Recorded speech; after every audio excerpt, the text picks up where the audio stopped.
హరే కృష్ణ. ఈరోజు శనగపప్పు మసాలా పూరి చేస్తున్నానండి. హాఫ్ బౌల్ శనగపప్పు 4 అవర్స్ నానబెట్టుకున్నాను. తర్వాత ఈ శనగపప్పు ఏమో నీళ్ళు వడకట్టి మిక్సీ జార్లో వేసుకున్నానండి. ఇందులో చిన్న అల్లం ముక్కలు వేసుకున్నాను.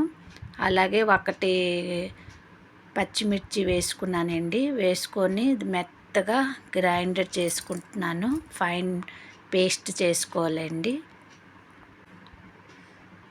మెత్తగా పేస్ట్ చేసుకున్న తర్వాత ఒక బౌల్లోని ట్రాన్స్ఫర్ చేసుకున్నానండి. ఇందులోని ఒక బౌల్లో ట్రాన్స్ఫర్ చేసుకున్నాను. ఇందులోనేమో చిటికెడు పసుపు వేసుకున్నానండి. అలాగే హాఫ్ స్పూను సాల్ట్ వేసుకున్నాను. అలాగే హాఫ్ స్పూను కారం వేసుకున్నానండి. అలాగే హాఫ్ స్పూను జీరా పౌడరు, అలాగే హాఫ్ స్పూను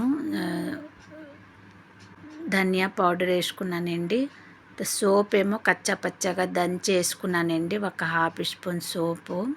అలాగే కలోంజీ వేసుకున్నానండి, హాఫ్ స్పూను.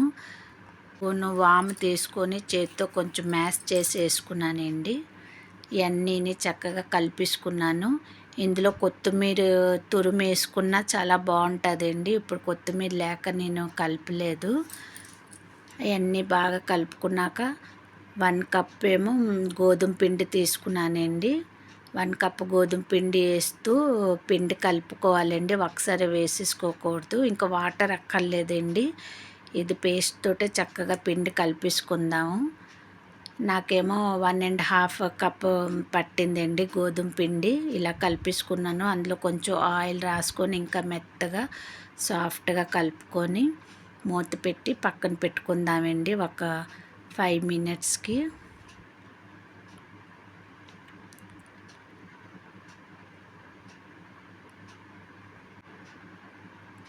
ఫైవ్ మినిట్స్ అయిపోయిందండి. ఇప్పుడు తీసుకొని మళ్ళీ ఒకసారి పిండి అంతా మెదాయించుదాము. మెదాయించేసాక మనకి కావలసినంత సైజ్ తీసుకొని పూరీ చేసుకుందామండి. పూరీలు చాలా బాగుంటుందండి. పూరీలు చిన్న సైజుగా చేసుకొని డీప్ ఫ్రై చేసుకుందామండి. ప్యాన్ వేసుకొని నూనె వేడయ్యాక అందులో పూరీ వేసి ఫ్రై చేసుకుంటున్నానండి. ఇగోండి ఇలాగా 2 వైపులు చక్కగా ఫ్రై చేసుకుందాం. కొంచెం క్రిస్పీ లాగా ఫ్రై చేసుకుందామండి. చాలా బాగుంటుంది టేస్టు. ఇది మీరు దేనితోటైనా సర్వ్ చేసుకోవచ్చండి, మీ ఇష్టం. నేను దుంపలు ఫ్రై చేసాను. దుంపల ఫ్రైతో సర్వ్ చేసుకుంటున్నాను. పన్నీర్ కర్రీతో, ఏదైనా కర్రీతో చాలా బాగుంటుంది. లేకపోతే టీ తోటైనా తినొచ్చండి.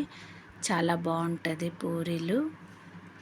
ఇంకోండి చూసారు కదా, ఇలాగా వేడి వేడి పూరీలు దుంపల కర్రీతో నేను సర్వ్ చేసుకుంటున్నానండి. థ్యాంక్ యూ అండి. Bye bye.